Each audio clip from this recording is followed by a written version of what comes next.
చిన్న ప్రార్థన చేసుకొని ఆ తదుపరి దేవుని యొక్క వాక్యాన్ని మనమందరం కూడా నేర్చుకుందాము. ప్రార్థన. మమ్మల్ని మిక్కిలిగా ప్రేమించిన మా ప్రియ పరలోకపు తండ్రి, నీ ఘనమైన అత్యున్నతమైన నామానికి వందనాలు, స్తుతి స్తోత్రములు తండ్రి. గడిచిన కాలమంతయు గడిచిన దినములన్నీ మమ్మల్ని కాచి కాపాడి మా యొక్క జీవితంలో తండ్రి మనకు శ్రేష్టమైన ఈ ప్రభు దినాన్ని మా అందరికీ మీరు అనుగ్రహించిన విధానాన్ని బట్టి ఇదిగోని కుమారుడు మా రక్షకుడు ప్రభు అయిన యేసుక్రీస్తు నామమున మీకు కృతజ్ఞతలు చెల్లిస్తూ ఉన్నాం తండ్రి. ఎక్కడైతే ఇద్దరు ముగ్గురు కూడి నా నామమును ప్రార్థన చేస్తారో వారి మధ్య నేను ఉంటానని సెలవించిన దేవా, ఇదిగో తండ్రి చిన్న మందగా చిన్న సంఘముగా కూడుకుని తండ్రి ఇప్పటి వరకు ప్రార్థన ద్వారా పాటల ద్వారా నిన్ను మహింపరుచుకొని ఉన్నాము. ఇదిగో పరిశుద్ధ గ్రంథములో నుంచి అయా నీ లేఖనాలను మేము పరిశీలన చేస్తూ ఉంటుండగా అయా తండ్రి వినుచున్నటువంటి నీ బిడ్డల యొక్క హృదయాలను తెరచండి. ఇదిగో తండ్రి నిలవబడినటువంటి నేను నిరుత్త మాత్రుని తండ్రి, నీ బిడ్డలకును మాకును మా యొక్క జీవితాలకుని ఏ వాక్యమైతే అవసరమై ఉంటూ ఉంటుందో తండ్రి ఆ వాక్యాన్ని ప్రకటించడానికి బోధించడానికి నాకు మంచి జ్ఞానాన్ని నీ పరిశుద్ధాత్మ నడిపింపు సహాయం చేయగలరని యేసు పరిశుద్ధ నామమును ప్రార్థించి అడిగి వేడుకుంటున్నాము తండ్రి. ఆమేన్. క్రీస్తునందు ప్రియమైనటువంటి ఈ ప్రభు దినాన కూడి వచ్చిన సకల పరిశుద్ధులకు, యవనస్తులకు, చిన్న బిడ్డలకి మన లక్ష్యమును ప్రభు అయినటువంటి యేసుక్రీస్తు నామమున మీ అందరికీ వందనాలు తెలియజేస్తూ ఉన్నాను. దేవుడు మన యొక్క జీవితంలో గతించిన ప్రభు దినం నుంచి ఈ ప్రభు దినం వరకు తన రెక్కల కింద మనల్ని కూడా భద్రపరిచి క్షేమాన్ని అనుగ్రహించి తిరిగి ఆయన సన్నిధిలో మనం కూర్చొని ఆయన ఆరాధించుకునే గొప్ప సమయాన్ని దేవుడు మన యొక్క జీవితంలో మనం అనుగ్రహించినందుకు మనం ఎల్లప్పుడూ కూడా దేవునికి ఏం చేయాలంట? కృతజ్ఞతలు చెల్లించాలి కూడా. అయితే ప్రతి ఆదివారం కూడా ప్రార్థన చేసుకుంటాం, పాటలు పాడుకొని దేవుని మహిమపరుస్తాం. ఆ తదుపరి దేవుని యొక్క వాక్యాన్ని మనము నేర్చుకుంటూ ఉంటాం. ఎందుకు దేవుని యొక్క వాక్యాన్ని మనము నేర్చుకోవాలి అంటే ప్రియులారా, దేవుడు ఏమన్నాడంటే ఆది యందు వాక్యము ఉండెను, వాక్యము దేవుని యొద్ద ఉండెను, వాక్యము దేవుడై ఉన్నాడు. అంటే ఈ వాక్యాన్ని వింటూ ఉన్నప్పుడు ఇవి దేవుని యొక్క మాటలని, దేవుని యొక్క ఆలోచనని, దేవుని యొక్క సంకల్పమని, ఆయన చిత్తములో ఏదైతే అనుకున్నాడో దానిని జరిగించినటువంటి మాటలని ఇక్కడ ఉన్నటువంటి మనం అందరం కూడా ఇది దేవుని యొక్క మాటలు, దేవుని యొక్క మాటలు మనం వినాలా అన్నటువంటి విషయాన్ని ఈ గ్రంథంలో నుంచి మనం తెలుసుకొనబోతూ ఉన్నాం. అయితే ప్రియులారా, నేడు పరిశుద్ధ దినాన అపోస్తుల కార్యములు చూడండి. అపోస్తుల కార్యములు 8వ అధ్యాయము 25వ వచనాన్ని చదువుకుంటూ మన యొక్క గ్రంథాన్ని ఇక్కడి నుంచి ప్రారంభించుకుందాం. చూడండి, అపోస్తుల కార్యములు 8వ అధ్యాయము 25వ వచనము. అంతటా వారు సాక్ష్యం ఇచ్చుచు ప్రభు వాక్యము బోధించి యెరూషలేముకు తిరిగి వెళ్ళుచు సమరయుల అనేక గ్రామములలో స్వార్థ ప్రకటించుచున్నది. ఎవరంట ఇల్లు? అపోస్తుల యొక్క కార్యగ్రంథము 28వ అధ్యాయాలు చూసినప్పుడు అనేక మంది మారు మనస్సుతో పొందినటువంటి వారు ఎవరెవరంట? అపోస్తుల కార్యములు 2వ అధ్యాయము 37వ వచనంలో మనం చదువుకుంటే అక్కడి నుంచి 44 వచనాలు చదువుకున్నప్పుడు ఇంచుమించు 3000 మంది మారు మనసు పొంది యేసుక్రీస్తును స్వంత రక్షకుడిగా అంగీకరించి క్రీస్తు యొక్క సంఘములో మొట్టమొదటిగా దేవుని యొక్క సంఘం ప్రారంభించబడినటువంటి వారిగా 3000 మందిని మనం చూడగలం ప్రియులారా. ఆ తర్వాత అపోస్తుల కార్యము 4వ అధ్యాయానికి వచ్చేసరికి ఇంచుమించు 4000 మంది క్రీస్తులో చేర్చబడ్డారన్నటువంటి విషయాన్ని మనం అక్కడ చూస్తూ ఉంటాం. ఆ తర్వాత 3వ అధ్యాయంలో వచ్చేసి పుట్టినది మొదలుకొని కుంటివాడైనటువంటి మనుష్యుడు తన యొక్క వ్యక్తిగత జీవితంలో దేవుని యందు భయము భక్తి విశ్వాసము కలిగిన అపోస్తులైనటువంటి పేతురు, యోహాను దేవాలయానికి వెళ్ళినప్పుడు ఆ యొక్క భిక్షమడిగే వ్యక్తిని దేవుడు ఏం చేశాడంటే నడిచే విధంగా చేసినట్టుగా అదే అధ్యాయాలలో మనం చూస్తూ ఉన్నాం. అంటే అపోస్తుల యొక్క కార్యగ్రంథమంతయు కూడా అనేక మంది మార్పు చెందుతున్నటువంటి వారు. ఎవరెవరు చెందుతున్నారు? నల్ల జాతీయులు చెందుతూ ఉన్నారు, తెల్ల జాతీయులు, అలాగనే ఆసియా ప్రాంతంలో ఉన్నటువంటి వారు అనేక మంది కూడా క్రీస్తును సొంత రక్షకుడిగా అంగీకరించుకొని వారి యొక్క జీవితాలను బాగు చేసుకుంటూ ఉన్నారు ప్రియులారా. అందుకనే ఇక్కడ కూడా మనం ఒక వ్యక్తిని మనము చూడబోతూ ఉన్నాం. ఎవరు ఆ యొక్క వ్యక్తి అంటే చూడండి, నేను చదువుతా వినండి. ఇక్కడ 26వ వచనంలో, ప్రభువు దూత నీవు లేచి దక్షిణముగా వెళ్ళి యెరూషలేము నుండి గాజాకు పోవు అరణ్య మార్గమున కలుసుకోమని ఫిలిప్పుతో చెప్పగా అతడు లేచి వెళ్ళెను. ఎవరంటే ఈయన స్వార్థికుడైనటువంటి ఫిలిప్పు ప్రియులారా. ఈయన సంఘ పెద్దలలో 7 ఆ యొక్క యెరూషలేములో నిర్ణయించుకుంటే ఆ 7 ఒక వ్యక్తి అయినటువంటి యొక్క వ్యక్తి ఎవరు అంటే ఫిలిప్పు. ఈ ఫిలిప్పు ఎలాంటి వాడంట? పరిశుద్ధాత్మతో నిండుకున్నటువంటి వాడు. దేవుని యొక్క స్వార్థను బోధించాలా, అనేక మందిని కూడా క్రీస్తులోనికి నడిపించాలా, అనేక మంది కూడా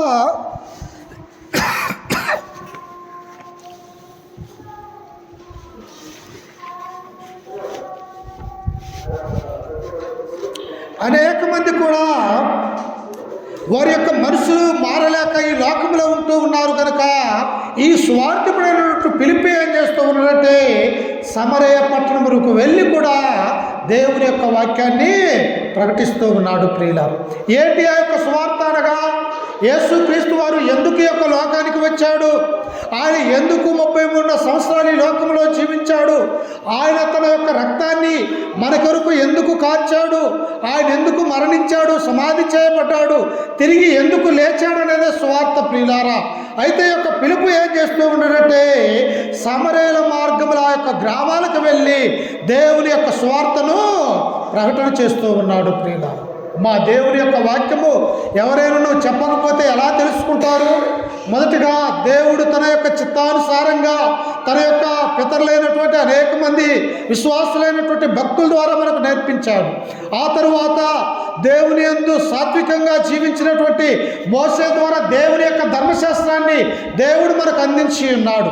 ఆ తర్వాత అన్యులుగా ఉన్నటువంటి మనల్ని కూడా క్రీస్తులోనికి మార్చాలని, మనమందరము కూడా దేవుని కుమారులుగా కుమార్తెలుగా కావాలని మన కొరకు కూడా దేవుడు ఏం చేశాడంటే క్రొత్త నిబంధన యొక్క చట్టాన్ని తీసుకొని వచ్చాడు ప్రియుల. అందుకనే ఇక్కడ ఫిలిప్పు ఏం చేస్తున్నట, ప్రభుదూత నీవు లేచి దక్షిణమునగా వెళ్ళి యెరూషలేము నుండి గాజాకు పోవు అరణ్య మార్గమున కలుసుకోమని ఫిలిప్పుతో చెప్పగా అతడు లేచి వెళ్ళెను. ప్రభుదూత అనగా దేవుని చేత నియమించినటువంటి దూత ప్రియులారు. ఆనాడు విశ్వాసులైనటువంటి వారు లేకపోతే తన యొక్క ప్రవక్తలుగా దేవుని యొక్క సేవకులుగా పిలువబడినటువంటి వారికి దేవుడు ఏం చేస్తారంటే ఒక దర్శనాలు ఇస్తాడు ప్రియులారా. ఇదిగో ఈ ప్రాంతంలో నుంచి నువ్వు ఆ ప్రాంతానికి వెళ్ళి ఆ యొక్క గ్రామాలలో ఆ యొక్క దేశాలలో దేవుని యొక్క స్వార్థను ప్రకటించాలి అంటే వారికి కళలలో దర్శనము కానీ లేకపోతే దేవదూత వారితో మాట్లాడటం కానీ జరిగే విషయాలు అక్కడ ఉంటూ ఉన్నాయి. ఇక్కడ పిలుపుతో కూడా ప్రభుదూత ఏమంటూ ఉన్నదంటే, అయ్యా యెరూషలేములో నుండి గాజాకు అనగా ఫిలిప్పీ దేశంలోనికి పోయేటువంటి అరణ్య మార్గము ఒక మార్గం ఉన్నది, అక్కడ నీవు అక్కడికి వెళ్ళి ఉండమని ఈ యొక్క స్వార్థకుడైనటువంటి పిలుపుతో దేవుని యొక్క దూత చెబుతూ ఉన్నది ప్రియులారా. దేవుని యొక్క మాటలు వినాలి కదా. ఎవరైనా ఆయన నమ్ముకున్నటువంటి మనమైనా ఆయన సేవ చేస్తున్న సేవకులైనా ఎవరైనా కానీ ఏం చేయాలంటే దేవుడు చెప్పినటువంటి ప్రతి మాటను కూడా మనము అంగీకరించేవారిగా ఉండాలి ప్రియులారా. ఒకవేళ వ్యతిరేకిస్తే ఏమైపోతాం? మనము దేవుని యొక్క ఆజ్ఞను అతిక్రమిస్తే పాపము చేసినటువంటి వారైతాం. ఎప్పుడైతే దేవుని యొక్క మాటలకు మనము లోబడతామో, దేవుడంటే భయము భక్తి విశ్వాసము కలుగుతామో, అప్పుడు మనము దేవుని యొక్క మాట వినే హృదయము ఆ మనస్సు మనలో ఉంటూ ఉన్నది ప్రియులారా. ఇక్కడ పిలుపుకు కూడా ఎలా ఉన్నదట, అయా గాజాకు పో మార్గము అరణ్యములో నీవు ఉండు, అక్కడికి నా యొక్క కుమారుడు అక్కడికి రాబోతూ ఉన్నాడు అని చెప్పేసి పిలుపుకు దేవుడు సెలవిచ్చినట్టుగా మనము చూస్తూ ఉన్నాం. అప్పుడు చూడండి కింద వచనములో 27వ వచనం, అప్పుడు ఐథియోపియుల రాణి అయిన కందాకే కందాకే క్రింద మంత్రి అయి ఆమె యొక్క ధనాగారం అంతటి మీదనున్న ఐతోపియుడైన నపుంసకుడు ఆరాధించుటకు యెరూషలేముకు వచ్చుచుండెను. ఎవరైనా అన్యుడు ప్రియులారా, దేవుణ్ణి ఎరగనటువంటి వాడు. ఇతని యొక్క దేశం ఏదో తెలుసా? ఇశ్రాయేలు యొక్క దేశము కాదు. ఈయన యొక్క దేశం ఏ దేశంలో చూస్తుండో తెలుసా? ఆఫ్రికా దేశంలో నుంచి ప్రయాణమై వస్తూ ఉన్నాడు. ఇతను ఎక్కడి నుంచి వస్తూ ఉన్నాడు? ఐథియోపియులైనటువంటి రాణి అనేటువంటి ఒక ఆమె ఉంటే ఆ కందాకే క్రింద ఈమె ఎలా ఉన్నాడంటే ఆర్థిక మంత్రిగా ఉన్నాడు ప్రియులారు. అంటే ఆమె చూసుకునే బంగారం మీద, డబ్బు మీద ఆ దేశానికి ఒక ఆర్థిక మంత్రిగా ఈయన ఉంటూ ఉన్నాడు. ఆర్థిక మంత్రి ఎలా ఉంటాడు? ఈ రాజ్య పరిపాలన చూడాలా, రాజ్యంలో ఏం జరుగుతుందో, ఏ రాష్ట్రంలో లేకపోతే ఏ పట్టణాలలో ఏ తక్కువగా ఉన్నదో అన్నీ కూడా చూసుకునేవాడిగా ఈయన ఉంటూ ఉన్నాడు. అయినప్పటికీ కూడా తనకున్నటువంటి ఆ ఉద్యోగము, తనకున్నటువంటి ఆ మంత్రి పదవి, ఆమె ఆ యొక్క ఐథియోపియల రాణి అయినటువంటి కందాకే ఉన్నటువంటి ఈ నపుంసకుడు ఆరాధించడానికి ఎక్కడికి వెళ్తూ ఉన్నాడంట? యెరూషలేముకు వెళ్ళిపోతూ ఉన్నాడు ప్రియులారా. వాస్తవంగా ఎన్నో వేల కిలోమీటర్లు కలిగినటువంటి ప్రయాణం. ఈ యొక్క ఆఫ్రికా దేశంలో నుంచి ఇశ్రాయేలు యొక్క దేశం వెళ్ళాలంటే ఎన్నో రోజుల పాటు ప్రయాణం చేయవలసినటువంటి, కనీసం 4-5 రోజులు అరణ్య మార్గంలోనే ప్రయాణం చేసేవాడిగా ఈ నపుంసకుడు ఉంటూ ఉన్నాడు ప్రియులారా. ఎందుకు? వారి దేశంలో లేడా దేవుడు? కాదు. ఎవడైనా దేవుడిని నమ్ముకున్నటువంటి వ్యక్తి యెహోవాను తన సొంత దేవునిగా అంగీకరించే మాట అయితే అతను ఎక్కడికి వెళ్ళాలని దేవుడు కోరుకుంటున్నాడంటే యెరూషలేము మాత్రమే వెళ్ళాలా, అక్కడ మాత్రమే దేవాలయంలో ఆరాధించాలన్నది మోసే ద్వారా దేవుడిచ్చినటువంటి ధర్మశాస్త్రంలో ఉన్నటువంటి ఒక ఆజ్ఞ ప్రియులారా. ఎవరైతే యెరూషలేము వెళ్తారో ఆ యెరూషలేములోనికి వెళ్ళి అక్కడ ఆరాధిస్తారో, ఆరాధించినటువంటి వ్యక్తి మాత్రమే నిజమైనటువంటి భక్తుడు అన్నటువంటి విషయాన్ని ఈ యొక్క ధర్మశాస్త్రంలో మనకు తెలియపరుస్తూ ఉన్నది. అందుకే ఇక్కడ మనం గమనించితే ప్రియులారా చూడండి, ఈ యొక్క నపుంసకుడు ఎక్కడ వెళ్తూ ఉన్నాడంటే ఆరాధించుటకు యెరూషలేముకు వచ్చి ఉండెను. అతడు తిరిగి వెళ్ళుచు తన రథం మీద కూర్చుండి ప్రవక్త అయిన యెషయా గ్రంథమును చదువుచూ ఉన్నాడు. చూసారా? 5 రోజుల పాటు ప్రయాణం చేసి, ఒకసారి చూడండి, 5 రోజుల పాటు ప్రయాణం చేసి మోసే ద్వారా దేవుడు నియమించినటువంటి విశ్రాంతి దినమున ఆ యెరూషలేములోనికి వచ్చి అక్కడ ఒకరోజు ఆరాధించిన తర్వాత తిరిగి ఎక్కడికి వెళ్తూ ఉన్నాడంట? తిరిగి తన దేశమైనటువంటి ఆఫ్రికా దేశము ఆయన ప్రయాణమే వెళ్తూ ఉన్నాడు ప్రియులారా. చూశారా? ఒక అన్యుడికి ఎంత భక్తి ఉన్నదో, దేవుని నమ్ముకున్నటువంటి ఇశ్రాయేలు ప్రజలకు లేని భక్తి ఐథియోపియుడైనటువంటి నపుంసకుడైనటువంటి యొక్క వ్యక్తికి ఎంత భక్తి ఉంటే 5 రోజుల పాటు ప్రయాణం చేసి 6వ రోజైనటువంటి అక్కడికి వెళ్ళిన తర్వాత విశ్రాంతి దినమున అక్కడ కూర్చొని దేవుణ్ణి ఆరాధించుకొని తిరిగి తన యొక్క దేశానికి వెళ్ళిపోతున్నటువంటి వాడిగా మనము చూస్తూ ఉన్నాం. మనమైతే ప్రియులారా దగ్గర ఉన్నటువంటి మందిరానికి వెళ్ళలేకపోతాం. దగ్గర ప్రార్థన జరుగుతుంటే అక్కడికి వెళ్ళి మన యొక్క ప్రార్థన ద్వారా, పాటల ద్వారా మనము దేవుణ్ణి ఆరాధించలేనటువంటి వారిగా ఉంటూ ఉంటాం. కానీ నపుంసకుడు ఎన్నో వేల కిలోమీటర్ల ప్రయాణం కలిగినటువంటి ఆ యొక్క మార్గమును వెళ్ళి యెరూషలేము వెళ్ళి దేవుణ్ణి ఆరాధించి మరలా తన యొక్క రథం మీద ఎక్కి అతను నిద్రపోవట్లేదు ప్రియులారా. నిజంగా ప్రయాణం చేసినటువంటి వ్యక్తి ఎలా ఉంటాడు? అలసిపోతాడు, శరీరము బలహీనమైపోతుంది, శరీరము సహకరించదు. ఇన్ని వేల కిలోమీటర్లు, ఈనాడు ఉన్నటువంటి తార్ రోడ్లు, సిమెంట్ రోడ్లు ఆనాడు లేవు. అక్కడ అన్నీ కూడా చెట్ల మార్గాన, అరణ్య మార్గాన ఆ యొక్క గుర్రంతో పాటు లేకపోతే గాడిద ద్వారా వాళ్ళు ప్రయాణం చేసేవారిగా ఉంటూ ఉన్నారు. అయినప్పటికీ కూడా తన యొక్క శరీరము ఎంత శ్రమ పడినప్పటికీ కూడా ఆయన దేవుణ్ణి ఆరాధించుతా మానుకొనలేదు ప్రియులారా. అందుకనే ఈయన గురించి ఎందుకు రాయించి ఉన్నాడంటే చూడండి, ఒక అన్యుడైనటువంటి నపుంసకుడు ఆఫ్రికా దేశంలో నుంచి యెరూషలేము యొక్క దేశానికి వెళ్ళి ఒక్కరోజు మాత్రమే అక్కడ దేవుణ్ణి ఆరాధించే సమయము ఆయనకు ఉన్నప్పటికీ కూడా ఆ రోజు నేను దేవుణ్ణి ఆరాధించాలని చెప్పేసి ఆయన అక్కడికి వెళ్ళినటువంటి ఆయన విశ్వాసము గొప్పదని మనం నేర్చుకోవటానికి దేవుడు ఇక్కడ రాయించినట్టుగా మనం చూస్తూ ఉన్నాం. ఆ తర్వాత ఆయన ఆరాధించుకొని ఏం చేస్తున్నాడంట? అతడు తిరిగి వెళ్ళుచు తన రథం మీద కూర్చుండి ప్రవక్త అయిన యెషయా గ్రంథము చదువుచుండెను.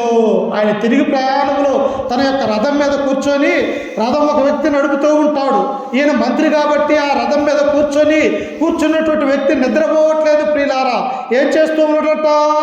యెషయా ప్రవక్త రాసినటువంటి 66 అధ్యాయాలు ఏవైతే ఈ బైబిల్లో ఉన్నాయో ఆ బైబిల్లో ఉన్నటువంటి గ్రంథాలని ఆయన చదువుతూ తిరిగి అరణ్య మార్గంలో తన యొక్క దేశం వెళ్ళటానికి ఆయన వెళ్తూ ఉన్నాడు ప్రియులారా. అంటే దేవుని యొక్క ధర్మశాస్త్రం గురించి నేర్చుకున్నాడు. దేవుని యొక్క ధర్మశాస్త్రంలో ఏం చెప్పాడు ఒకసారి చూడండి. ద్వితీయోపదేశకాండము 6వ అధ్యాయము దేవుని యొక్క ధర్మశాస్త్రము దేవుడు ఏం సెలవిస్తూ ఉన్నాడు అక్కడ ఒకసారి.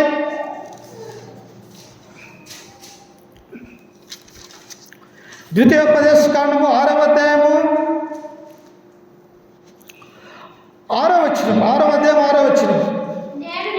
నేడు నేను చదవమ్మా.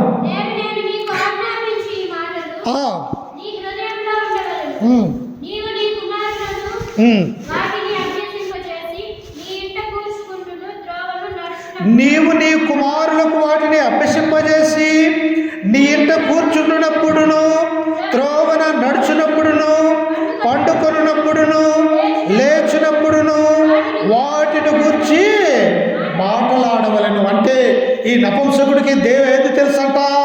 దేవుని యొక్క ధర్మశాస్త్రం తెలుసు ప్రియులారా. దేవుని యొక్క ధర్మశాస్త్రం తెలుసు కనుక మోసే ద్వారా దేవుడిచ్చినటువంటి యొక్క ధర్మశాస్త్రంలో ఏమున్నదో తెలుసా? ఓ ఇశ్రాయేలు వినుము, నీ పూర్ణ ఆత్మతోనూ పూర్ణ శక్తితోనూ నీ దేవుడైన యెహోవాను ఏం చేయాలంట?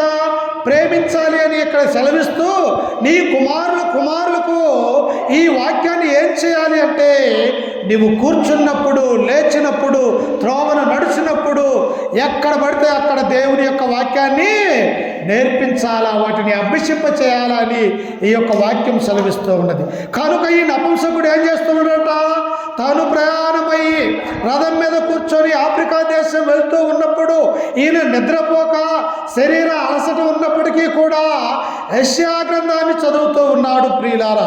అంటే ఈ నపుంసకుడికి ధర్మశాస్త్రం అనేది తెలుసు అని మనము గుర్తుంచుకోవాలి. ఇంకా చూడండి ఏమని ఉన్నది అక్కడ. అపోస్తుల కార్యములు 8వ అధ్యాయము అపోస్తుల కార్యములు 8వ అధ్యాయము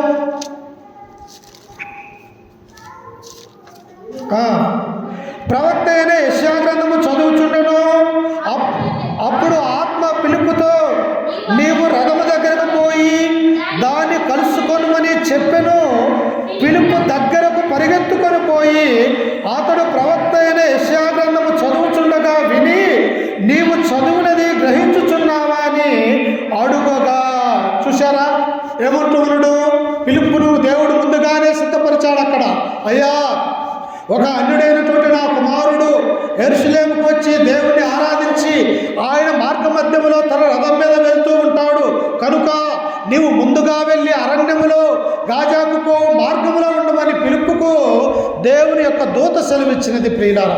ఎప్పుడైతే పిలుపు తన యొక్క రథం మీద ఆయన వెళ్తూ ఉన్నాడో వెంటనే పిలుపు ఆ రథం దగ్గరికి వెళ్ళాడు. వెళ్ళినమ్మితే అక్కడ ఉన్నటువంటి నపుంసకుడి దగ్గరికి వెళ్ళినప్పుడు ఆయన బిగ్గరగా చదువుతూ ఉన్నాడు ప్రియులారా. అలాడు చిన్నగా నోట్లు మనుషులు చదువుకునే వాళ్ళు కాదు ప్రియులారా, గట్టిగా చదువుకునే వాళ్ళు. ఎందుకంటే ఆ చదువుకుంటే తను అర్థం చేసుకుంటాడని, ఇతరులు కూడా విని ఎవరైనా మారు మనసు కలిగి ఈ దేవుని యొక్క వాక్యాన్ని వినగలరని చెప్పేసి ఆనాడున్నటువంటి మరి ఆ యొక్క కాలాలలో ఏం చేస్తారంటే బిగ్గరగా చదవటం అనేది ఆనవాయితీగా ఉంటూ ఉన్నది. అప్పుడు బిగ్గరగా చదువుతూ ఉన్నప్పుడు పిలుపు దగ్గరకు పరిగెత్తుకొని పోయి అతడు ప్రవక్త అయిన యెషయా గ్రంథము చదువుచుండగా విని, నీవు చదువునది గ్రహించుచున్నావా అని అడగగా దగ్గరకు వెళ్ళాడు రథం దగ్గరికి. వెంటనే ఆ నపుంసకుడితో సువార్తికుడైనటువంటి పిలుపు అంటున్నాడు, అయ్యా, నీవు చదువుతున్నటువంటి యెషయా గ్రంథంలో ఉన్నటువంటి ఆ మాటలు నీవు గ్రహించుతున్నావా అని ఈ పిలుపు అడుగుతూ ఉన్నాడు. ప్రియులారా, దేవుడి యొక్క వాక్యము సువార్తికుడు చెబుతున్నప్పుడు ఏం చేయాలా? వినాల ప్రియులారా. ఎప్పుడైతే దేవుని యొక్క వాక్యం వింటావో ఆ యొక్క విన్నటువంటి వాక్యము సువార్తికుడు దేని గురించి చెప్పాడు? నపుంసకుడు గురించి చెబుతూ ఉన్నాడా? నపుంసకుడు ఏ దేశపు వాడు? ఆయన ఆఫ్రికా దేశం వాడు. ఆయన ఎలాంటి ఉద్యోగంలో ఉన్నాడు? ఆయన రాణి అయినటువంటి కందాకే కింద మంత్రి అయి ఉన్నాడు. ఆయన మంత్రి అయి ఎలా ఉన్నాడు? దేవుణ్ణి ఆరాధించడానికి కొన్ని వేల కిలోమీటర్లు యెరూషలేము వెళ్ళినారని. ఇవన్నీ ఎప్పుడు నీకు జ్ఞాపకం వస్తవి? నీవు విని వాటిని గ్రహించి నీ మనస్సులో తలపోసుకున్నప్పుడు వాటి గురించి అర్థమవుతుంది ప్రియుల. అవి వినకపోతే నీవు గ్రహించలేవు. వాటిని చూడకపోతే నీవు అసలు నీ మనసులో వాటిని ఆలోచన చేసుకోలేవు ప్రియులారు. అయితే ఇక్కడ వెంటనే పిలుపు అంటున్నాడు, ఇదిగో అయా నీవు చదువుచున్నటువంటి ఆ యెషయా గ్రంథాన్ని నీవు గ్రహించుచున్నావా అని ఈ పిలుపు అంటున్నాడు. అయితే ఆ నపుంసకుడు అంటున్నాడు చూడండి అక్కడ, అతడు నాకెవడైనను త్రోవ చూపుకుంటే ఎలాగూ గ్రహింపగలనని చెప్పి రథమెక్కి తనతో కూర్చుండమని పిలుపును వేడుకొనెను. సామాన్యమైనటువంటి వ్యక్తి కాదు ఈ నపుంసకుడు. ఎలాంటి వాడో తెలుసా? గొప్ప దేశానికి మంత్రి అయినటువంటి వాడు. కానీ ఇప్పుడు ఎవరిని కూర్చోంటున్నాడు? ఎవరిని బతిమాలుకుంటున్నాడు? ఒక సామాన్యమైనటువంటి స్వార్థికుడైనటువంటి పిలుపును, అయ్యా నీవెక్కి నా రథం కూర్చో, నా దగ్గర కూర్చో, నా దగ్గర కూర్చొని నేను చదువుతున్నటువంటి దేవుని యొక్క వాక్యము ఎవరి గురించి చెప్పబడినది, ఈ వాక్యము ఏమై ఉన్నది, నా యొక్క జీవితానికి ఏమో అనుభవించుకోవాలా, ఇవన్నీ కూడా నాకు తెలియపరచమని చెప్పేసి ఆ నపుంసకుణ్ణి ఈ పిలుపును బతిమాలుకొని చుట్టున్నారు ప్రియులారు. నిజంగా మన యొక్క జీవితంలో కూడా మనకు కూడా దేవుని యొక్క వాక్యం మొదటగా తెలియకపోతే మనం ఏమి నేర్చుకోవాలా? తెలియనటువంటి వారు తెలిసిన వారి దగ్గర మనం కూర్చొని నేర్చుకోవాలి ప్రియులారు. అప్పుడు మనకు కూడా వస్తూ ఉన్నది. అందుకని ఇక్కడ ఈ పిలుపును నపుంసకుడు అంటున్నాడు, అయ్యా నీవు నా రథమెక్కి దయచేసి నా యొక్క రథమెక్కి ఇక్కడ కూర్చొని దేవుని యొక్క వాక్యము నాకు నేర్పించమని చెప్పేసి ఈ యొక్క పిలుపును వేడుకుంటున్నట్టుగా మనము చూస్తూ ఉన్నాం. ఒకనొక సమయంలో లూదియా స్త్రీ కూడా అలాగనే వేడుకున్నది. ఏమని అన్నది అమ్మా, అయ్యా నేను దైవ భక్త గలదానని మీరు ఎంచితే ఇదిగో నా ఇంటికి వచ్చి ఉండుడని మమ్మల్ని వేడుకున్నది అని అపోస్తల కార్యములు 16వ అధ్యాయము 16 నుంచి మనం చదువుకుంటున్నప్పుడు ఉంటుంది ప్రియులు. అంటే ఎవరైతే దేవుని యందు భయము భక్తి విశ్వాసం కలిగి ఉంటారో వారు ఏం చేస్తారంట? దేవుని యొక్క బిడ్డలు తమ ఇంటిలోనికి ఆహ్వానించుకొని వారికి పరిచర్య చేసేవారిగా దేవుని యొక్క బిడ్డలు ఇక్కడ ఉంటున్నట్టుగా మనం చూస్తూ ఉన్నాం. అలాగనే ఈ మంత్రి అయినటువంటి నపుంసకుడు కూడా అయా పిలుపు నా యొక్క రథం ఎక్కి నాతో పాటు కూర్చొనిమని ఆ యొక్క పిలుపును వేడుకున్నట్టుగా మనం చూస్తూ ఉన్నాం. పిలుపు సామాన్యమైనటువంటి మనలాంటి వ్యక్తి, కానీ యొక్క రథం మీద ఉన్నటువంటి వ్యక్తి అలాంటి గొప్ప ధనవంతుడు, రాణి అయినటువంటి కందా కింద మంత్రిగా ఉన్నాడు. ఆ దేశానికి మరి ధనాన్ని బంగారాన్ని చూసే ఆర్థిక మంత్రిగా ఉన్నాడు.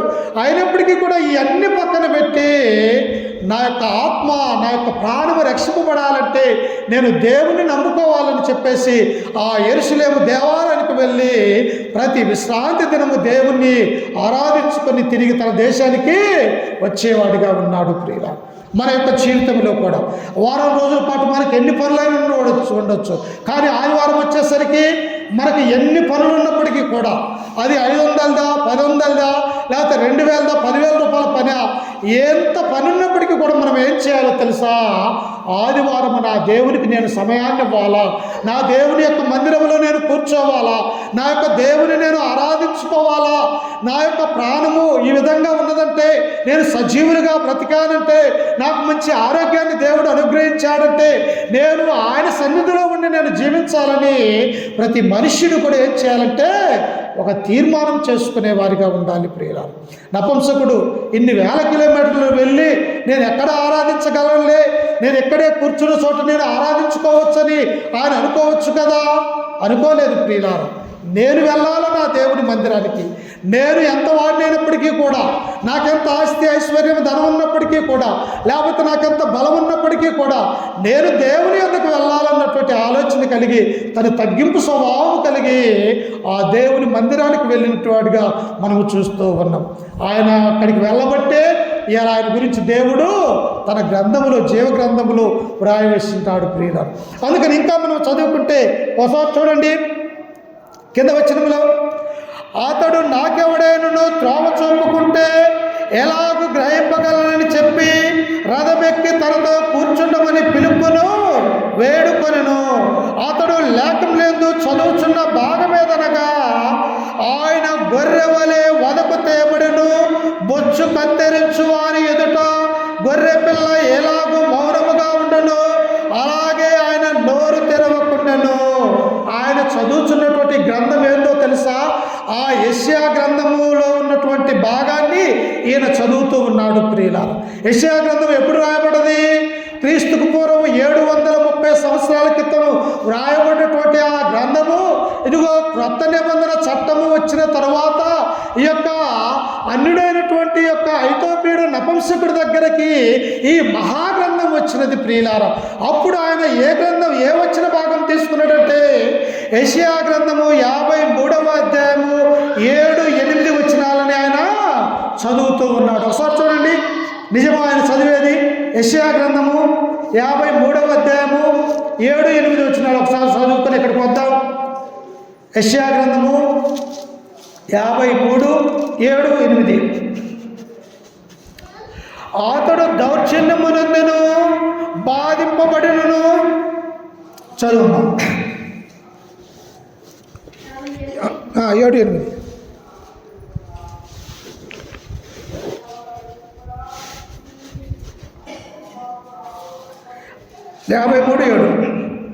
అతడు దౌర్జన్యమునందును బాధింపబడినను, అతడు నోరు తెరవలేదు, వదకు తేబడు గొర్రె పిల్లయు, బొచ్చు కత్తిరించు వాని ఎదుట గొర్రెయు మౌనముగా నుండునట్లు అతడు నోరు తెరుప లేదు. చూశారా?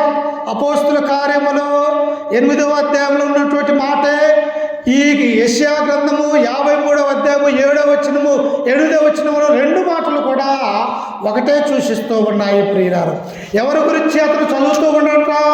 అందుకని ఇక్కడ పిలుపు అన్నాడు, నీవు చదువుతున్నది గ్రహించుచున్నావా అని ఆ యొక్క నపుంసకుని అడిగినప్పుడు ఆయన అంటూ ఉన్నాడు, అయ్యా ఒకడు నాకు త్రోవ చూపకపోతే నేను ఎలా ఆ యొక్క మార్గాన్ని నేను కనుగొలను అని చెప్పేసి ఆ పిలుపుని తన యొక్క రథం మీద ఏర్చుకుని ఉన్నాడు. అప్పుడు ఆ గ్రంథం ఉన్నటువంటి ఏమని ఉన్నదంటే, ఆయన గొర్రె వలె వదకు తేబడెను. ఎవరంట ఆయన? ఎవరి గురించి రాయబడినటువంటి మాటలు ఇవి? ప్రభు అయినటువంటి యేసు క్రీస్తు గురించి రాయబడినటువంటి మాటలు ప్రియులారా. మన యేసు క్రీస్తు ఎలాంటి వాడో తెలుసా? ఇదిగో కొన్ని రోజులలో కొన్ని సంవత్సరాలలో చనిపోతాడని తెలిసినప్పటికీ కూడా ఇదిగో నా ప్రజల కొరకు, నా యొక్క అన్నదమ్ముల కొరకు, రక్త సంబంధికుల కొరకు, ఇశ్రాయేలు ప్రజల కొరకు, అన్యుల కొరకు నా యొక్క రక్తాన్ని నేను చిందించాలని ఈ లోకానికి వచ్చినటువంటి ఒక గొప్ప ప్రభు ఎవరంటే మన యేసు క్రీస్తు వారు ప్రియులారు. అందుకని ఆయన గురించి ఏమని గ్రంథం అంటున్నది? ఆయన గొర్రె వలె వదకు తేబడి బొచ్చు కత్తిరించువాని ఎదుట గొర్రె పిల్ల ఎలాగూ మౌనముగా ఉండెను, అలాగే ఆయన నోరు తెరవకుండెను. చూశారా ప్రియులారా? యేసుక్రీస్తు ఎక్కడన్నా నోరు తెరుస్తారా? ఆయన మీద అనేకమైనటువంటి నిందలు వేశారు. పిలాతు దగ్గరకు తీసుకుని వచ్చినప్పుడు, అయ్యా ఇదిగో నీ మీద మోపుతున్నటువంటి ఈ నిందలు మరి నోరు తెరిచి మాట్లాడమన్నప్పుడు యేసుక్రీస్తు ఏమన్నాడు? అసలు నోరే తెరవలేదు ప్రియులారా. అలాగనే హేరోదు దగ్గరికి వచ్చినప్పుడు ఇదిగో నేను నిన్ను విడిపించగలను అని చెప్పేసి అన్నప్పటికీ కూడా ఆయన ఏ ఒక్క మాట కూడా మాట్లాడలేదు. ఎందుకు? వదకు తేబడినటువంటి ఒక గొర్రె వలె మౌనముగా తన యొక్క పనిని కొనసాగిస్తూ ఉన్నాడు. ఇంకా ఏమని ఉన్నదంటే చూడండి, ఆయన ధీరత్వమును బట్టి ఆయనకు న్యాయ విమర్శ దొరకకపోయేను. ఎక్కడ న్యాయం జరిగినది? యేసుక్రీస్తు మీద అనేకమైనటువంటి నేరాలు మోపారు. ఏమన్నారు? అయ్యా ఆయన బ్రతుకున్నప్పుడు 3 రోజులలో యొక్క దేవాలయాన్ని పడగొడితే నేను 3 దినాలలో కడతానన్నాడు. ఈ యొక్క దేవాలయాన్ని మా యొక్క పితరులు 46 సంవత్సరాలు కట్టారు, ఇతను ఎలా కట్టగలరని అదొక నేరం మోపారు. అంటే ఎన్ని నేరాలో యేసుక్రీస్తు మీద నేరాలు మోపినారు ప్రియులారా. కానీ తన గురించి చెప్పుకున్నాడా? నేను ఏ నేరం చేయలేదని యేసుక్రీస్తు ఎక్కడా కూడా తన నోరు ఒక గొర్రె వలె మౌనముగా ఉన్నాడే తప్ప ఆయన నోరు తెరిచి ఎక్కడా కూడా చెప్పలేదు ప్రియులారా. ఆయన మీద అనేక మంది అబద్ధ సాక్ష్యాలు పలికారు, అనేక మంది కూడా ఆయన మీద నేరాలు మోపారు, ఆయన హింసించారు, కొరడాలతో కొట్టారు, ఆయన మీద ఉమ్మి వేశారు, తన యొక్క తల మీద ముళ్ళ కిరీటాన్ని పెట్టారు. కొరడాలతో కొట్టారు. అలాగనే సిలువ అనేటువంటి ఆ భారాన్ని ఆయన మీద మోపారు. ఆయన యొక్క వీపు ఎక్కడ చూసినా కూడా రక్తముతో కార్చేటట్టు వారు కొట్టినప్పటికీ కూడా ఆయన ఎక్కడా కూడా నోరు అనేది తెరవలేదు ప్రియులారా. అందుకనే ఇక్కడ అంటూ ఉన్నాడు, ఆయన వదకు తేబడిన గొర్రెవలే ఎలాగూ మౌనముగా ఉన్నాడు. నేను ఆ జీవితంలో కూడా యేసుక్రీస్తు మనకు ఏదైతే నేర్పించాడు, ఎవరెన్ని శ్రమలు పెట్టినా, ఎవరెన్ని బాధలు పెట్టినా, వదకు తేబడినటువంటి గొర్రె ఎలాగైతే యేసుక్రీస్తు వారు ఉన్నాడో, అలాగనే క్రైస్తవులుగా క్రీస్తును నమ్ముకున్నటువంటి మనము ఎవరెన్ని మరి చేసినప్పటికీ కూడా మనం ఎలా ఉండాలంటే క్రీస్తు వలె మనం నడుచుకునే వారిగా మనం అందరం కూడా ఉండాలి ప్రియులారా. ఎందుకో తెలుసా? ఈ లోకంలో మనం మౌనముగా ఉంటేనే, ఈ లోకంలో మనల్ని మనం తగ్గించుకుంటేనే ఆ యొక్క రాజ్యంలో దేవుడి చేత మనం హెచ్చించబడేది ప్రియులారా. అందుకనే దేవుడు అంటాడు, ఈ లోకంలో ఉన్నవాడు ఎవడైనా కూడా తనను తాను తగ్గించుకునేవాడు హెచ్చింపబడును, తనను తాను హెచ్చుకునేవాడు పూర్తిగా భూమిలోకి దిగిపోతాడు ప్రియులారా. అందుకనే యేసుక్రీస్తు ఎలాంటి వాడు ఒకసారి చూడండి. ఫిలిప్పీలకు రాసినటువంటి పత్రిక, ఆయన ఎంతటి మహానుభావుడో, ఎంతటి సౌమ్యుడో, ఆయన ఎక్కడా కూడా నోరు తెరిచినటువంటి వాడిగా లేడు అనేటువంటి విషయాన్ని మనం ఇక్కడ చూడబోతూ ఉన్నాం. ఒకసారి చూడండి, ఫిలిప్పీలకు రాసినటువంటి పత్రిక 2వ అధ్యాయము 5వ వచనాన్ని చదువుకుందాం. క్రీస్తు యేసుకు కలిగిన ఈ మనస్సు మీరును కలిగి ఉండడి. చూశారా ఎక్కడున్నాడట?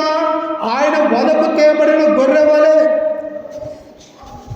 మౌనముగా ఎలాగైతే ఉన్నాడో అలాగనే ప్రతి క్రైస్తవుడు తగ్గింపు స్వభావం కలిగి ఉండాలన్నాడు. ఇక్కడ అపోస్తలుడైన పౌలు అంటూ ఉన్నాడు, క్రీస్తు యేసుకు కలిగిన ఈ మనస్సు మీరును కలిగి ఉండాలా. మనం ఎవరిని నమ్ముకుని ఉన్నాము? లోకరక్షకుడైనటువంటి ఈ లోకానికి, ఈ లోకమే ఆయన కొరకు పుట్టించినటువంటి ఆ దేవుని యొక్క కుమారుడైనటువంటి యేసు క్రీస్తు ఈ లోకం మీద ప్రభువుగాను రాజుగాను ప్రతిష్ఠించబడి పరలోకంలో దేవదూతలతో పరిశుద్ధుడు పరిశుద్ధుడు అని అనిపించుకుంటున్నటువంటి ఆయన కుమారుడైనటువంటి యేసు క్రీస్తు ఈ లోకంలోనికి వచ్చిన తరువాత మౌనముగా ఆయన ఉంటూ ఉన్నాడు ప్రియులారా. అందుకని ఇక్కడ పౌలు అంటూ ఉన్నాడు, క్రీస్తు యేసుకు కలిగిన ఈ మనస్సు మీరు కలిగి ఉండాలా. ఏ మనస్సు అంట? చూడండి కింద వచనంలో, ఆయన దేవుని స్వరూపము కలిగిన వాడై ఉండి. ఎలా ఉన్నాడు ఆయన? ఆయనను చూస్తే ఆయన దేవుణ్ణి ఎలాగైతే ఆయన స్వరూపాన్ని కలిగి ఉన్నాడో ఆ యొక్క ఈ క్రీస్తు కూడా ఎలా ఉన్నాడంటే క్రీస్తును చూసినా ఒకటే, దేవుని చూసినా ఒకటి. అంటే ఆయన దేవుని యొక్క స్వరూపము కలిగి ఉండి, చూడండి ఇంకా ఏమని ఉన్నది, దేవునితో సమానముగా ఉండుట విడిచిపెట్టకూడని భాగ్యమని ఎంచుకొనలేదు కానీ మనుష్యుల పోలికగా పుట్టి. చూశారమ్మా ఏం చేశారంట మన దేవుడు? ఆయన పరలోకంలో ఉండేనా కానీ మనల్ని ఇక్కడ రక్షించగల సమర్థుడు మన దేవుడు. ఆయన దేవుడితో సమానుభావంగా ఉండగలిగినటువంటి వాడు, దేవదూతలతో నిత్యము కొలవబడుతున్నటువంటి పూజార్హుడు మన దేవుడు. ఆయన నిత్యము ఆరాధించడానికి పరలోక రాజ్యంలో ఉన్నటువంటి దేవుడు. కానీ ఒక మట్టి శరీరాన్ని ధరించుకొని ఈ లోకానికి ఆయన మన రీతిగా మనవలే ఉండటానికి వచ్చినటువంటి ఒక గొప్పవాడు యేసుక్రీస్తు ప్రియులారా. అందుకని ఇక్కడ అంటూ ఉన్నాడు, ఆయన పరలోకంలో ఉండి విడిచిపెట్టకూడని భాగ్యమని ఎంచుకొనలేదు కానీ మనుష్యుల పోలికగా పుట్టి దాసుని స్వరూపమును ధరించుకొని. ఏమన్నట? దాసుడు ఏం చేస్తాడు? యజమానికి సేవ చేస్తాడు. యేసుక్రీస్తు కూడా ఈ లోకానికి వచ్చి ఎవరికి సేవ చేశారు? నేను అలాంటి మట్టి శరీరాలకు ఆయన సేవ చేశాడు ప్రియులారా. చేశాడా? చేయలేదమ్మా, చేశాడు. ఆయనతో పాటు ఉన్నటువంటి 3.5 సంవత్సరాలు పరిచర్యలో పాల్గొన్నటువంటి ఆయన శిష్యులైనటువంటి 12 మంది అపోస్తలుల యొక్క పాదములు కడిగిన వాడిగా మనము చూడగలం. ఎవరు కలుగుతారండి పాదాలు? ఆయన దేవుడై ఉండి, దేవుని యొక్క కుమారుడిగా ఉండి ఈ లోకానికి వచ్చి ఒక మానవుని యొక్క శరీరంలోని ఈ తృణీకరించబడినటువంటి పాదాలు పట్టుకొని నీళ్ళతో కడిగి ఎవరు కలుగుతారు? అందుకని క్రీస్తు యేసు కలిగిన ఈ మనస్సును మీరును కలిగి ఉండాలంటున్నాడు. అంటే తనను తాను తగ్గించుకుంటున్నాడు, దేవుడిని హెచ్చు చేస్తూ ఉన్నాడు. నేను ఎలాగైతే ఈ లోకంలో జీవించాను, మీరు అలాగనే జీవించాలని మనల్నందరూ కూడా కోరుకుంటూ ఉన్నాడు ప్రియులారా. అందుకని ఇక్కడ ఏమంటూ ఉన్నాడంటే, ఆయన దాసుని స్వరూపమును ధరించుకొని తన్ను తానే రిక్తునిగా చేసుకొనెను. ఆయన ఏం చేశాడంట? ఒక దాసుని స్వరూపాన్ని ధరించుకొని తనను తానే మన పాపముల కొరకు తన యొక్క ప్రాణాన్ని ఈ లోకములో క్రయధనముగా తన యొక్క రక్తాన్ని చిందించినటువంటి వాడిగా ఆ కలవరిగిరిలో ఆ ఆఖరి రక్తం పొట్టు వరకు కూడా తన ప్రాణాన్ని మన కొరకు చిందించాడు ప్రియులారా. ఎందుకో తెలుసా? నీవు నేను క్రీస్తు వలె జీవించాలని, మౌనముగా జీవించాలని, ఆయన యొక్క మనస్సు వలె మనం ఉండాలని, మనల్ని మనం తగ్గించుకోవాలని, అలాగనే నన్ను చూసిన నేను ఈ లోకంలో ఎలాగున్నానో నాలాగనే ప్రతి క్రైస్తవుడు కూడా జీవించాలని దేవుడు ఒక మాదిరిగా ఉంచి మనకు వెళ్ళిపోయాడు ప్రియులారా. అందుకని ఇక్కడ నపుంసకుడు దేని గురించి చదువుతూ ఉన్నాడట? ఆయన వదకు తేబడిన గొర్రెవలే మౌనముగా ఆయన ఎదుట ఉండను. చూడండి, తిరిగి అక్కడికి వెళ్దాం, అపోస్తుల కార్యంలోనికి. ఆయన దీనత్వమును బట్టి ఆయనకు న్యాయ విమర్శ దొరకకపోయాను. ఆయన సంతానమును ఎవరు వివరిద్దరు? ఆయన జీవము భూమి మీద నుండి తీసివేయబడినది. అప్పుడు నపుంసకుడు ప్రవక్త ఎవరి గురించి ఇలాగూ చెప్పుచున్నాడు? తన్ను గూర్చియా వేరొకను గూర్చియా? దయచేసి నాకు తెలుపుమని పిలుపును అడిగను. ఆయనకు అర్థం కావట్లే ప్రియులారా. మంత్రే, ఆ దేశానికి మంత్రే, గొప్ప ధనవంతుడే, గొప్ప భాగ్యవంతుడే, ఆ యొక్క ఐథియోపియాలో ఆ దేశానికే మంత్రిగా ఉన్నటువంటి ఈయన ఏమర్థం కాలేదు? ఆ ప్రవక్త గ్రంథంలో ఉన్నటువంటి మాటలు దేవుని గురించి చెబుతున్నాడా, లేకపోతే ప్రవక్త తన గురించి తాను చెప్పుకుంటున్నాడా అని ఒక సామాన్యమైనటువంటి సువార్థకుడైనటువంటి పిలుపును ఒక ఆర్థిక మంత్రి అడుగుతూ ఉన్నాడు ప్రియులారా. అందుకని నువ్వు ఎలాంటి వాడు తెలుసా? ఎన్నిటికీ గొప్ప గొప్ప జాబుల కంటే కూడా క్రైస్తవ యొక్క జీవితం గొప్పది ప్రియులారా. గొప్ప ధనవంతులు, వెండి బంగారాలు, ఐశ్వర్యము, లేకపోతే భూమి ఆస్తి గలవారి కంటే కూడా క్రీస్తుని నమ్ముకున్నటువంటి గొప్ప భాగ్యం అన్నటువంటి విషయాన్ని మనం గుర్తుంచుకోవాలి.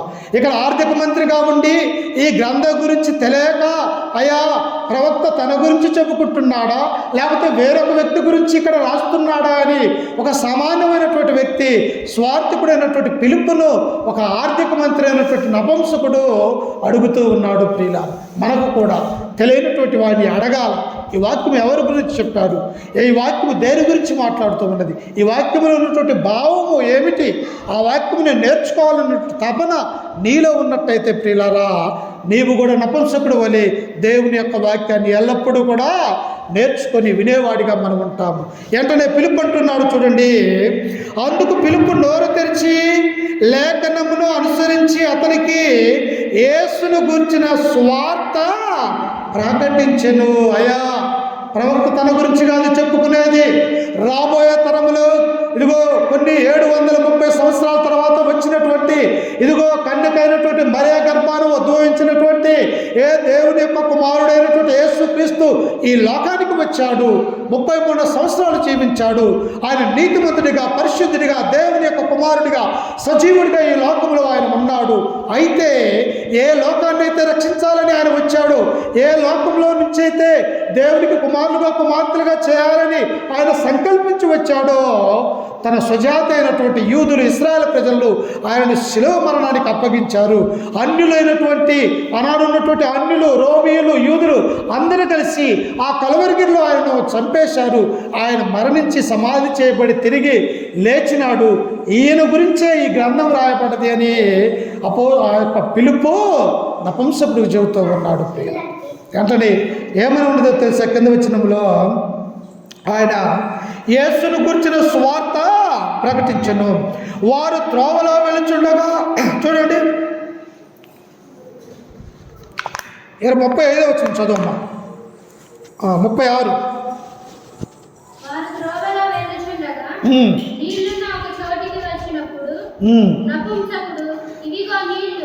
వారు త్రోవలో వెళుచుండగా నీళ్లున్న ఒక చోటకు వచ్చినప్పుడు నపుంసకుడు ఇదిగో నీళ్లు, నాకు బాప్తిస్మమిచ్చుటకు ఆటంకమేమని అడిగి రథము నిలవమని ఆజ్ఞాపించెను. వెంటనే తెలుసుకున్నాడు, అయ్యో ఇప్పటి వరకు నేను దేవుని యొక్క ధర్మశాస్త్రానికి లోబడి వాడిగా ఉంటూ ఉన్నానా? అయితే యేసుక్రీస్తు గురించి తెలుసుకునేటువంటి వాడిగా ఉన్నానా? దేవుడు ఈ లోకానికి దేవుడు తన యొక్క కుమారునైన క్రీస్తును పంపించాడా? ఆయన నా కొరకు తన యొక్క రక్తాన్ని కార్చాడా? అయితే నేను మారు మనస్సు కలగాల, క్రొత్త నిబంధన చట్టానికి లోబడాలా అని చెప్పేసి అప్పటిదాకా శనివారమును ఆరాధించినటువంటి ఈయన ఇప్పుడు నూతనమైనటువంటి క్రొత్త నిబంధన చట్టంలోనికి ఎంటర్ అవుతూ ఉన్నాడు ప్రియులారా. అప్పటి వరకు పాత నిబంధన చట్టంలో ఉన్నటువంటి ఈయన ఎప్పుడైతే పిలుపు యేసుక్రీస్తు గురించినటువంటి ఆ యొక్క స్వార్థ చెప్పాడో, అయితే వారు మార్గాన్ని వెళ్తూ ఉన్నారు ప్రియులారా. అక్కడ ఆనాడున్నటువంటి మార్గంలో వెళ్తూ ఉన్నప్పుడు ఒక నీరు కానొచ్చింది. అయ్యా, ఇదిగో ఎక్కడే నీళ్లు ఉన్నవి, అయితే క్రొత్త నిబంధన ప్రకారం నేను బాప్తిసం పొందితే తప్ప నాకు రక్షణ లేదా అని చెప్పేసి ఆయన అడిగినప్పుడు, అయ్యా, యేసుక్రీస్తు నామమున నువ్వు బాప్తిసం పొందితేనే నీకు రక్షణ, కానీ పాత నిబంధన చట్ట ప్రకారం లేదు, అవి దేవుని చేత సిలువకు మేఘం కొట్టవేడివే అని చెప్పేసి వెంటనే నీళ్ళున్న చోటుకి ఇద్దరు దిగారు. ఏమని చేశారో చూడండి కింద వచనములో, ఇదిగో నీళ్లు, నాకు బాప్తిసం ఇచ్చుటకు ఆటంకమేమని అడిగి రథము నిలవమని ఆజ్ఞాపించెను. పిలుపు, నీవు పూర్ణ హృదయముతోను విశ్వసించిన ఎడల పొందవచ్చని చెప్పెను. అతడు యేసుక్రీస్తు దేవుని కుమారుడని విశ్వసించుచున్నావని ఉత్తరం ఇచ్చెను. నీళ్ళలోకి దిగినప్పుడు బాప్తిసం ఇచ్చినప్పుడు జరిగే కార్యం ఏంటో తెలుసా? మొట్టమొదటిగా సువార్థికుడు బాప్తిసం తీసుకునే వారిని ఏమన్నారో తెలుసా? నీవు యేసుక్రీస్తును సొంత రక్షకుడిగా అంగీకరిస్తున్నావా? ఆయన దేవుని కుమారుడని నీ హృదయం ముందు విశ్వసిస్తున్నావా? లేకపోతే వేరొక ఆలోచన నీకున్నదా అని బాప్తిసం ఇచ్చే వ్యక్తిని, బాప్తిసం ఇస్తున్న స్వార్థికుడు అడిగే మాటలు ప్రియులారా. అంటే నేనేమంటున్నానంటే, నిజముగా ఆయన దేవుని యొక్క కుమారుడని నా మనస్సులో విశ్వసిస్తున్నాను, నేను అంగీకరిస్తున్నాను, నా మనస్సు మార్చుకున్నాను, నేను రక్షింపబడాలంటే క్రీస్తు నామాన బాప్తిసం పొందాలని నీ ద్వారా తెలుసుకున్నానని వెంటనే ఇద్దరు నీళ్ళల్లోకి దిగారు. ఆ యొక్క నపుంసకుడికి పిలుపు బాప్తిసం ఇచ్చాడు. ఇప్పుడు ఎక్కడ చేర్చబడ్డాడు ఆయన? క్రీస్తు సంఘములో చేర్చబడ్డాడు, క్రీస్తు రక్తములో కడగబడ్డాడు. దేవుని యొక్క సంఘముగా, దేవుని యొక్క బిడ్డగా, ఇతరులు అబ్రహాము కుమారుడే అని పిలుచుకునేవాడిగా ఈ నపుంసకుడు అయినట్టుగా మనం చూస్తూ ఉన్నాం. చూశారా? ఆయన గొప్ప ధనవంతుడు, ఆర్థిక మంత్రి, ఆ దేశానికి రాలేనటువంటి కందా కింద ఉన్నటువంటి ఈ వ్యక్తి దేవుణ్ణి ఆరాధించడానికి కొన్ని వేల కిలోమీటర్లు యెరూషలేము వచ్చాడు. పిలుపు చెప్పినటువంటి దేవుని యొక్క సువార్తను విన్నాడు, విని మనసు మార్చుకున్నాడు, తన యొక్క జీవితాన్ని క్రీస్తులో దాచిపెట్టుకున్నట్టుగా మనం చూస్తూ ఉన్నాం. ఈ మధ్యాహ్న కాల సమయంలో ప్రియులారా, నీవు నేను నపుంసకుడి వలె ఆరాధించడానికి మనం ఎక్కడికైనా వెళ్ళాలి, దేవుని యొక్క మందిరానికి వెళ్ళాలి, దేవుని ఆలోచన ప్రకారం జీవించాలి. నపుంసకుడు ఎలాగైతే దేవుని యొక్క సువార్థికుడికి మాట విని అంగీకరించాడు, నీవు నేను కూడా దేవుని యొక్క మాటను అంగీకరించే వారిగా ఉండాలి. అలాగనే యేసుక్రీస్తు కలిగిన ఈ మనస్సు మీరు కలిగి ఉండండి అని దేవుడు అంటూ ఉన్నాడు. మనమందరము కూడా క్రీస్తు వలె వదకు తేబడిన గొర్రె వలె మౌనముగా ఉండి విధేయతతో దేవుని దగ్గర నేర్చుకోవాలి ప్రియుల. ఎప్పుడైతే మనం అలా ఉంటామో ఏమంటాడో తెలుసా ఆయన? ఇతడు అబ్రహాము కుమారుడే, విశ్వాసకు కుమారుడే అని, నా బిడ్డే, నా కుమార్తె అని దేవుడు మనల్ని దగ్గరగా తీసుకుంటున్నది. కాబట్టి మధ్యకాల సమయంలో చెప్పబడినటువంటి మాటలు మన యొక్క హృదయాలలో భద్రపరుచుకోవాలని చెప్పేసి ఈ వాక్యం ద్వారా మిమ్మల్ని హెచ్చరిస్తూ, ఈ మాటలను నేను కూడా హెచ్చరిక చేసుకుంటూ, ఓపికతో మీ అందరికీ మన రక్షకుడు ప్రభు అయిన యేసుక్రీస్తు నామమున వందనాలు తెలియజేస్తూ ఈ వాక్యాన్ని ముగించుకుంటూ ఉన్నాను. చిన్న ప్రార్థన చేసుకొని ప్రియులారా, సమయం అయితే ఉన్నది. ఆరాధన కార్యక్రమము